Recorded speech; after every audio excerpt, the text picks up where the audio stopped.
অষ্টম হিজরিতে হুনাইনের যুদ্ধে রাসূল সাল্লাল্লাহু আলাইহি ওয়াসাল্লাম ফিরে আসতেছেন মদিনায়। পথিমধ্যে বেলাল রাদিয়াল্লাহু তাআলা আনহু আযান দিচ্ছেন। কি দিচ্ছেন? তো পাশে ছিল মুশরিকদের একটা পল্লী, কিছু মুশরিক তরুণ, কিছু অমুসলিম কিশোর, তারা আযানকে ব্যঙ্গ করতেছে। আমাদের বাংলায় মুখ ভেঙানো বলে আর কি। বেলাল রাদিয়াল্লাহু তাআলা আনহু আযান দিচ্ছেন, ওই বাচ্চাগুলো মুশরিক, তো ওরা আযানকে ব্যঙ্গ করতেছে, বিকৃতি করে ওরাও আযান দিচ্ছে। উদ্দেশ্য হচ্ছে আযানকে নিয়ে ঠাট্টা করা। উদ্দেশ্য কি? ঠাট্টা করা। ব্যাপারটা মনে কষ্ট পাওয়ার মতো ব্যাপার না? কিন্তু বিশ্বনবী ওইখানে দেখেন কি খুঁজলেন। বিশ্বনবী খেয়াল করলেন অমুসলিম কিশোরদের মধ্য থেকে একটা কিশোরের গলাটা বড় দরাজ গলা, কণ্ঠটা বড় সুন্দর। খেয়াল করে দেখলেন যে কিছু কিশোর বেলালের আযানকে ব্যঙ্গ করে, বিকৃতি করে, কিন্তু একজনের কণ্ঠ দেখতে পাচ্ছেন না এত দূরে, কিন্তু কণ্ঠটা বড় সুন্দর, দরাজ গলা। বিশ্বনবী সাহাবীদেরকে বললেন, ধরো, এগুলারে ধরো। সবগুলারে ধরে বিশ্বনবী সামনে আনা হলো। ওরা হাঁটু গেড়ে বসলো। বিশ্বনবী বললেন, তোমাদের মধ্যে কে যেন ব্যঙ্গ করে আযান দিচ্ছিল, তার গলাটা বড় উঁচু, গলার বেসটা বড় মজবুত, মেলোডিয়াস, সুমধুর কণ্ঠ, কে? আবু মাহজুরা বলে, আমার বন্ধুরা সবাই আমার দিকে আঙ্গুল দেখায়, আমি পড়ে গেছি বিপদে। রাসূল সাল্লাল্লাহু আলাইহি ওয়াসাল্লাম বাকি অমুসলিম তরুণদেরকে ছেড়ে দিলেন, বললেন তোমরা যাও।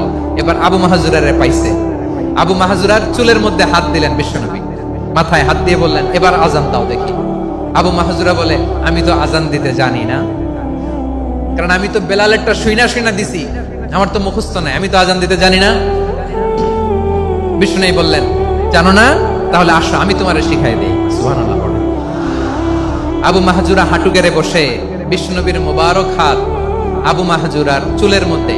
বিশ্বনবী আযানের মুআল্লিম আবু মাহজুরাকে বলতেছে, ঠিক আছে, তোমারে শিখাই দিচ্ছি, আমি যা যা বলবো আমার সাথে সাথে বলো, পারবা? আবু মাহজুরা বলে, পারবো।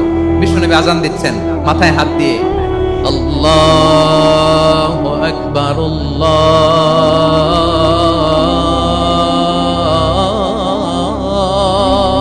আকবার। আবু মাহজুরা এই বাক্যটা পড়লেন। বিশ্বনবী দ্বিতীয় বাক্য পড়তে আরম্ভ করলেন, আল্লাহু আকবার,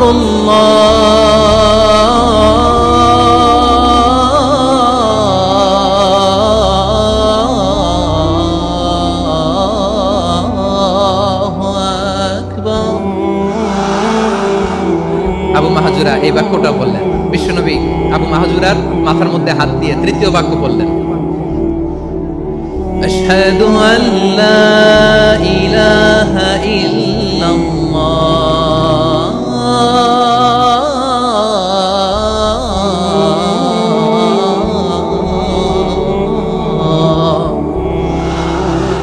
আবু মাহজুরা তৃতীয় বাক্য বললেন। বিশ্বনবী একটা বাক্য পরে আবু মাহজুরা পড়ে, বিশ্বনবী পরে আবু মাহজুরা পড়ে। আবু মাহজুরা কিন্তু অমুসলিম, মুশরিক। আবু মাহজুরা বলে, এক একটা বাক্য পড়ি আমার কলিজাটা গলে ঠান্ডা হয়ে যায়। এতদিন মুহাম্মদকে গালি দিতাম, এখন মুহাম্মদ আমার মাথায় যখন হাত রাখছে আমার সারা শরীর ঠান্ডা হয়ে গেছে। বিশ্বনবী আযান শেখাচ্ছেন, একটা একটা বাক্য পড়ে আবু মাহজুরাও পড়ে, বিশ্বনবী পড়ে, আবু মাহজুরাও পড়ে। পুরো বাক্যগুলো যখন শেষ, আযান শেষ, আবু মাহজুরাও যখন পুরো আযান করলেন, আবু মাহজুরা বললেন, এতদিন মুহাম্মদের চেহারা দেখলে আমার ঘৃণা লাগতো, আজ থেকে মুহাম্মদের চেহারার চেয়ে প্রিয় চেহারা আমার কাছে নাই। আবু মাহজুরা বললেন, ও মুহাম্মদ, আযানের বাক্য তো আপনি আমারে শেখালেন, এখানেই শেষ করবেন না, আপনি আমারে পড়ায় দেন, লা ইলাহা ইল্লাল্লাহ মুহাম্মাদুর রাসূলুল্লাহ সাল্লাল্লাহু আলাইহি ওয়াসাল্লাম। বিশ্বনবীর সাথে দাঁড়িয়ে উনি শাহাদা পড়ে মুসলমান হয়ে গেলেন। এবার আবু মাহজুরা বলে, ইয়া রাসূলুল্লাহ, ইয়া হাবিবাল্লাহ, আমি মুমিন হয়েছি, মুসলমান হয়েছি, আপনার কাছ থেকে আযান শিখার সৌভাগ্য আমি লাভ করেছি নবী। আমার কণ্ঠের বড় তারিফ করেছেন আপনি, আমার আযানকে আপনি পছন্দ করেছেন। একটা জিনিস আপনার কাছে চাই, আপনি আমাকে মক্কার মসজিদুল হারামের মুয়াজ্জিন হিসেবে অ্যাপয়েন্ট করে দেন। বিষ্ণু ইসলাম বললেন, যাও আবু মাহজুরা, আমি তোমাকে পৃথিবীর শ্রেষ্ঠতম মসজিদ মক্কার মসজিদুল হারামের মুয়াজ্জিন হিসেবে অ্যাপয়েন্ট করে দিলাম। দেখছেন কিভাবে ট্যালেন্ট হান্টিং করতে হয়, কিভাবে হিউম্যান রিসোর্স, মানব সম্পদকে ব্যবহার করতে হয়। আসছিল আযানকে ভেঙাইতে, আসছিল কেন? আযানকে ব্যঙ্গ করার জন্য।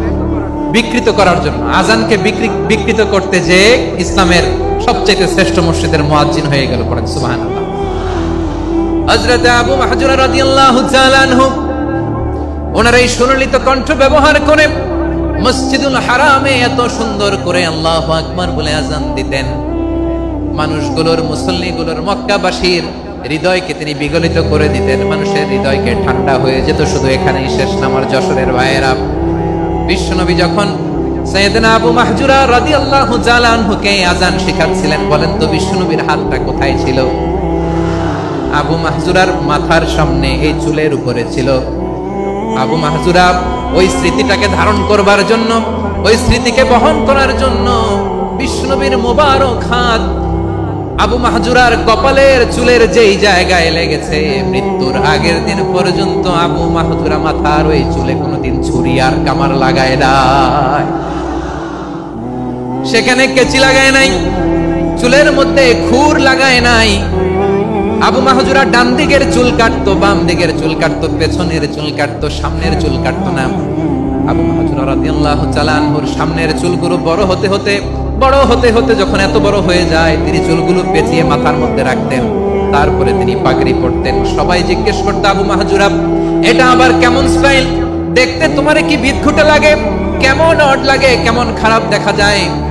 মক্কায় এমন কোন মানুষ তো দেখি নাই, ডানে চুল কাটে, বায়ে চুল কাটে, পেছনে চুল কাটে, সামনে কাটে না। ওরে আবু মাহজুরা কেমন দেখা যায় তোমারে? তুমি সামনের চুল কাটো না কেন? আবু মাহজুরা বলে, আমি হাঁটু গেড়ে পেয়ারা নবীর সামনে বসেছিলাম, আমার এই মাথার চুলের মধ্যে মুবারক হাত লাগিয়ে বিশ্বনবী নিজে আমাকে আজানের প্রতিটা বাক্য শিক্ষা দিয়েছেন।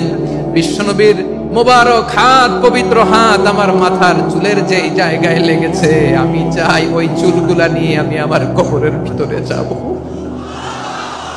সাইয়েদনা আবু মাহজুরা রাদিয়াল্লাহু তাআলা আনহু ইন্তেকালের আগের পর্যন্ত মাথার সামনের চুলগুলা কাটে নাই, মাথার সামনের চুল তিনি কাটেন নাই। সুবহানাল্লাহি বিহামদি।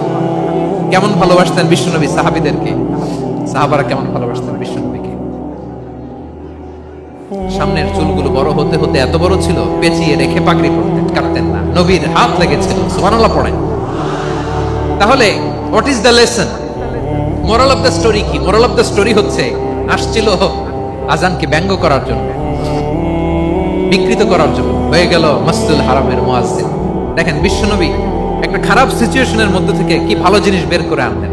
আমি যে শুরুতে বলেছি কিভাবে তিনি হিউম্যান রিসোর্সকে ডেভেলপ করেছেন, ম্যানেজ করেছেন।